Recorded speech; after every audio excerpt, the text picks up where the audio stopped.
BJP is confident of winning and has already started early celebrations, whereas Aam Aadmi Party has dismissed all exit poll numbers. Arvind Kejriwal said that fake surveys are being created to manipulate the atmosphere in Delhi. He mentioned that some AAP leaders are getting calls from BJP urging them to leave Aam Aadmi Party and join the BJP. हम 2013 के exit poll में नहीं दिखे, हम 2015 के exit poll में नहीं दिखे, हम 2020 के एग्जिट पोल में नहीं दिखे और इस बार भी हम एग्जिट पोल्स में नहीं दिख रहे। ये बहुत शुभ संकेत है। हर बार हमने प्रचंड बहुमत से सरकार बनाई है जब हम एग्जिट पोल में नहीं दिखते। This time will be no different. देखिए, एग्जिट पोल का हम सम्मान करते हैं और एग्जिट पोल जिस तरह का भविष्यवाणी कर रहे हैं तो मुझे लगता है कल तक का इंतजार करना चाहिए, परिणाम आने दीजिए। दिल्ली की जनता बदलाव चाहती है, ये उनके मूड से स्पष्ट है और मुझे उम्मीद है कि कल दिल्ली में डबल इंजन की सरकार बनेगी। परंतु केजरीवाल दोबारा आ रहे हैं और बीजेपी के डर बता रहा है कि इन्होंने अभी से दुकान फिर सजा दी।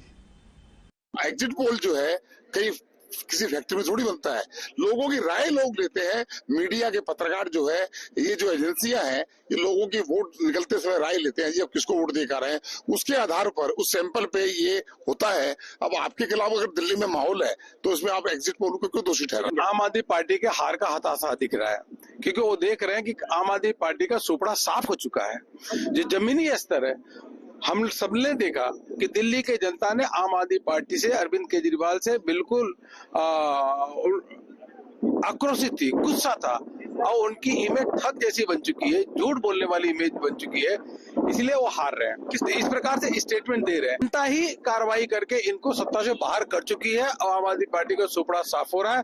दिल्ली में माननीय प्रधानमंत्री मोदी जी के नेतृत्व में डबल इंजन की सरकार बन रही है। कल शाम तक चुनाव खत्म होने तक कोई मारपीट की घटना, कोई धमकी की घटना कहीं नहीं। बहुत प्यार से दिल्ली में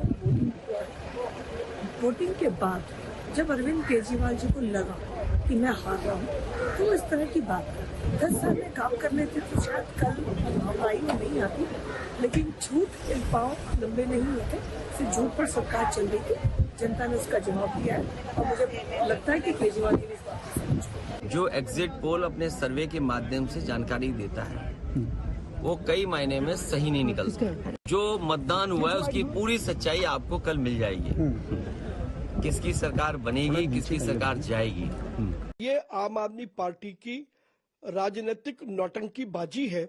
अब जब उनको दिखाई दे रहा है कि दिल्ली से वो बेदखल हो रहे हैं तो वो इस तरीके के अनर्गल आरोप लगा करके अब दिल्ली के साथ जो 10 साल उन्होंने दुर्दशा की उसकी जिम्मेदारी से बचना चाहते हैं। लेकिन दिल्ली की जनता अरविंद केजरीवाल को और आम आदमी पार्टी को और उसके नेताओं को कभी भी माफ नहीं करेगी। 8 तारीख को भारतीय जनता पार्टी की प्रचंड बहुमत की सरकार बनने जा रही है।